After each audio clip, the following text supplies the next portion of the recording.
Chants of Sennaar and Wordplay are both fantastic games, but on behalf of my fellow completionists, I'll be measuring them against a different metric. How good are they to complete? In this video, I'll be thoughtfully stroking my chin as I plunge the depths of my diction to help you decide whether it's worth brushing up on your language skills for those sweet 100%. As usual, I'll be giving brief synopses and reviews of both games along the way, so let's shuffle that letter bag and start spelling.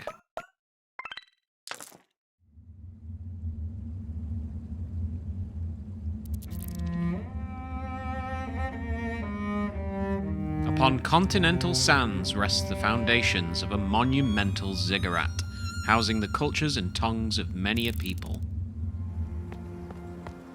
The traveller aims to reunite these disparate societies, but to do so must learn to interpret, decipher, and translate several discordant languages as they dutifully ascend towards the highest peak of the towering structure. Inspired by the myth of the Tower of Babel, developer Rundisc has created a tantalizing premise for a puzzle game.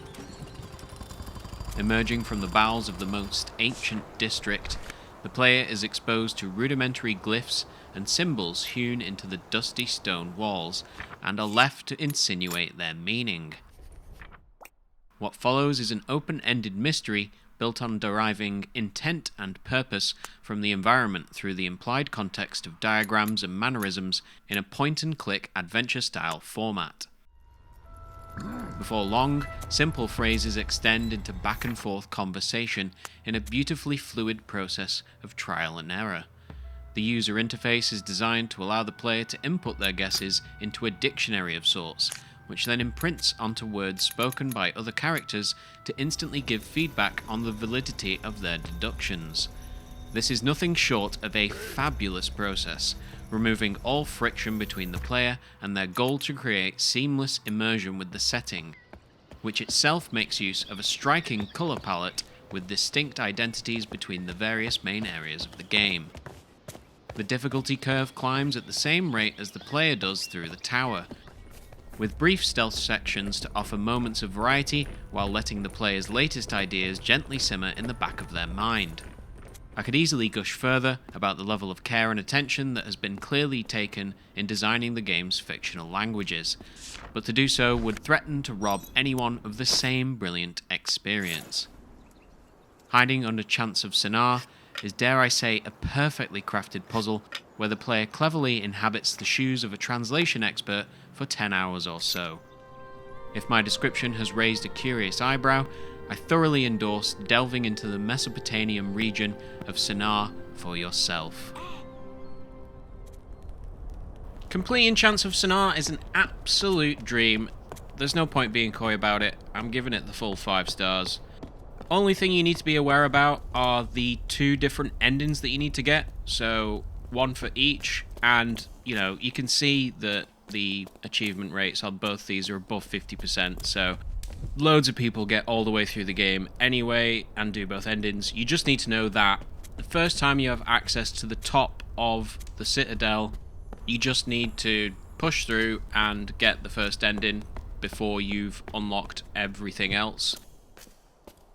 It's the only achievement that you can possibly miss, and even then, it's difficult to accidentally miss it. You just have to have the confidence in knowing that finishing the game doesn't, end the game. You've got the post-game to go back and tidy up any that you've missed, which are all really great and straightforward to do, so I'm not going to bother detailing them. Yep, 5 out of 5. Flaunt your vocabulary and flex that lexicon. Spell out words to generate points as you pick up perks, modifiers, and upgrades to survive as many rounds as possible. As Balatro once did for poker, Wordplay does for Scrabble. Starting with the traditional distribution of consonants and vowels, sets of 16 letters are randomly allocated for the player to attempt to build as long and impressive a word as possible. Upon reaching the points threshold for a round, enhancements are offered to further increase scoring potential. While the influence of Balatro is plain to see, the potential for combos seems significantly more limited than its forefather. It's true that core features like boss rounds remain present to gum up the player's strategy, but the expanse of the English language has far more variation and nuance than numbered playing cards, and therefore feels more difficult for the player to pursue unique builds or meaningfully manipulate their letter bag. As such, the more wild and creative decks and jokers have no Scrabble equivalents here, severely reducing the near limitless replayability found in Balatro. Although I must give credit to the unique twist of challenge modifiers which give a side objective to chase after, like words must have a matching letter pair or words cannot have consonants next to each other. Pitting wordplay against Balatro so pointedly is a bit unfair, especially when the latter practically invented a new subgenre. Overall, my feelings simply come down to a personal love of all things numbers, but for all the lingual enthusiasts out there, my mum included, wordplay could be exactly what they're looking for. Okay, so, achievements for wordplay. This game, for those of you who don't know, was made by Mark Brown, who runs the YouTube channel Game Maker's Toolkit. He does loads of awesome content on how games are made and the development process, all manner of things. He's covered difficulty, and he's clearly put a lot of time into building a difficulty curve for a game. Wordplay does not hit that mark. Here's a graph of difficulty curves. The objective by no means is to have every game sit on the green line. You want different types of games that are more casual or more hardcore, and, they flirt between the various different areas as well.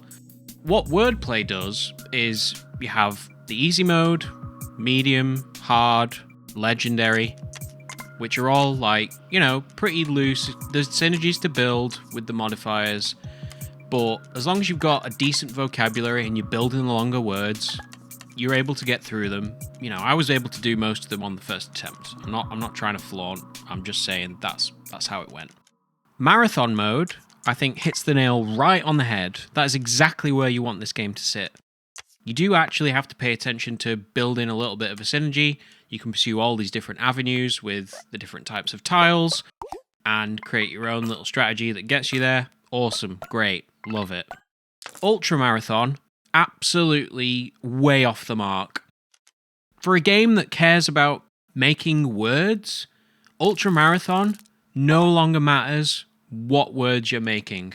The thing that you have to do is get the rare and legendary modifiers that can build some kind of infinite exploit that means that it doesn't matter what words you're submitting anymore, because you've essentially got an infinite number of plays, so you can just submit whatever you want, and eventually you'll hit the absolutely ludicrous score threshold for round 20 in Ultramarathon. You're looking at it right now, 25,140 points, when the average number of points you're going to score for a word is in the low hundreds, and the number of plays that you get at the start of a new round, you only get 4 more.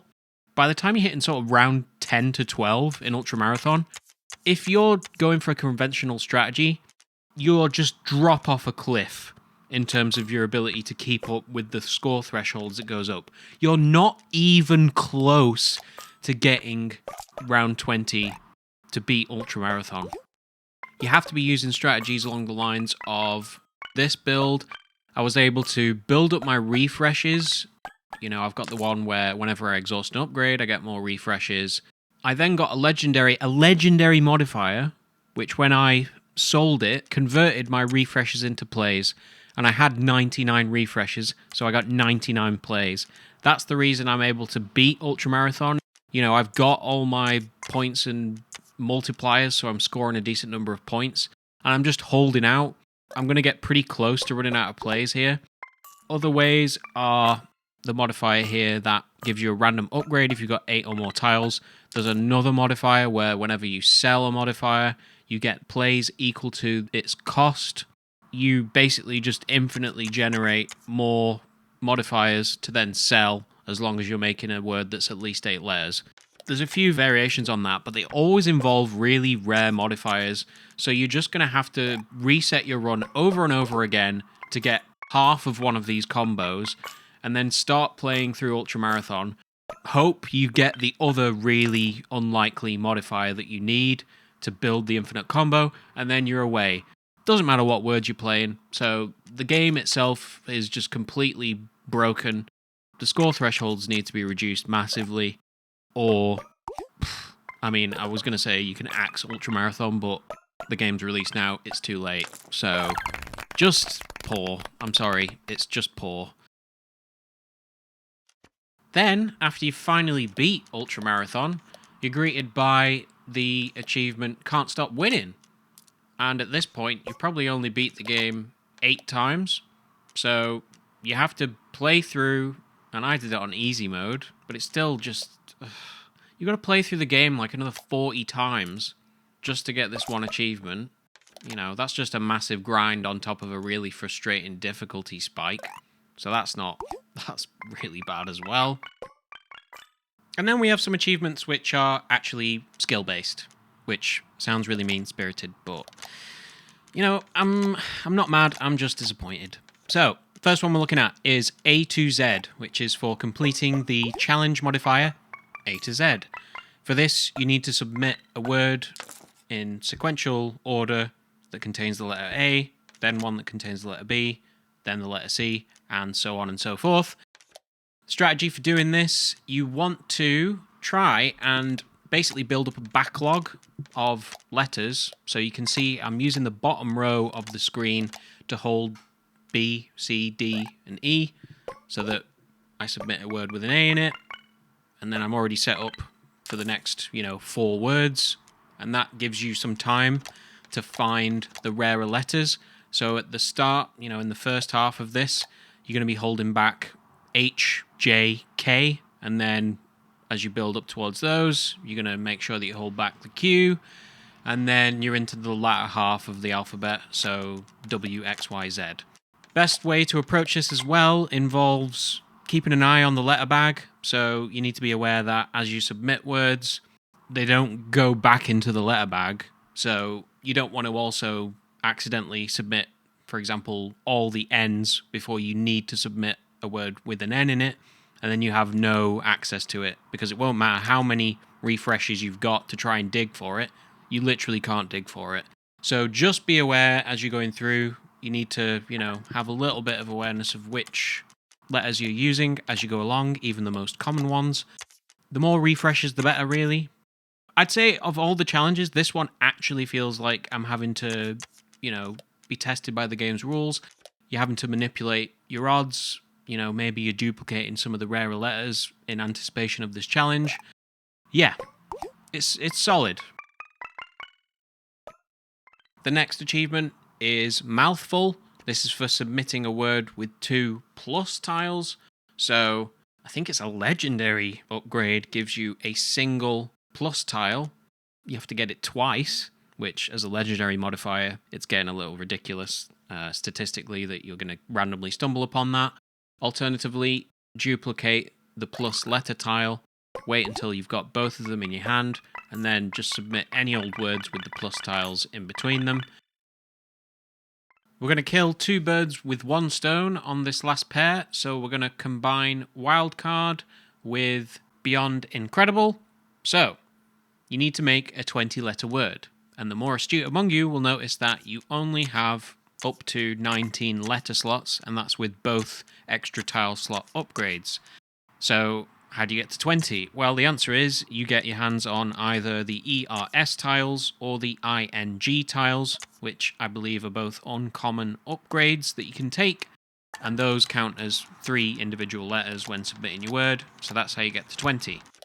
Next, I think the best thing you can do is accrue as many wildcard tiles as you possibly can.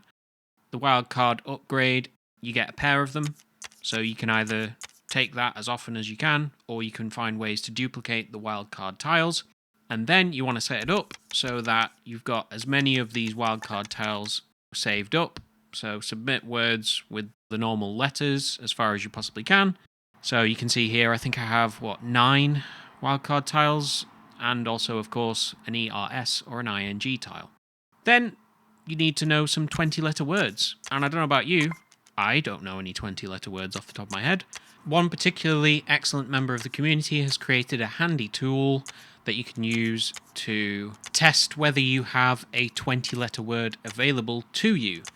Unfortunately, right now, it doesn't have the functionality of the individual ERS or ING tile, but hopefully it does by the time you're watching this video. If it doesn't, you just have to do a little bit of jank to work out whether you've got the 20-letter word or not. But once you do, you just whack it in, and there you go. Problem there with that achievement is we're not testing really anyone's reasonable knowledge. So as you're building up towards this state for your 20-letter word, you're going to have plenty of wildcard tiles. So for the wildcard achievement, you just need to chuck in 4 wildcard tiles on their own, and that will snag you that achievement. So that's a nice 2 for 1. So with all that said about deducting points, yeah, Wordplay is coming in at an unfortunate 2 out of 5. It's the same score I gave to Balatro, and, you know, whilst Balatro has way more time before it starts to become frustrating to finish completing, it's a very similar tale at the end where just those last few things that you have to do are so obnoxiously more difficult than everything else you've had to do prior to it that it kind of taints everything that you've done previously. And yeah, same goes for Wordplay. You know, there's only like a dozen or so hours of a fairly fun little word game, but some of the stuff it asks you to do right at that tail end really sours it, and it's a shame.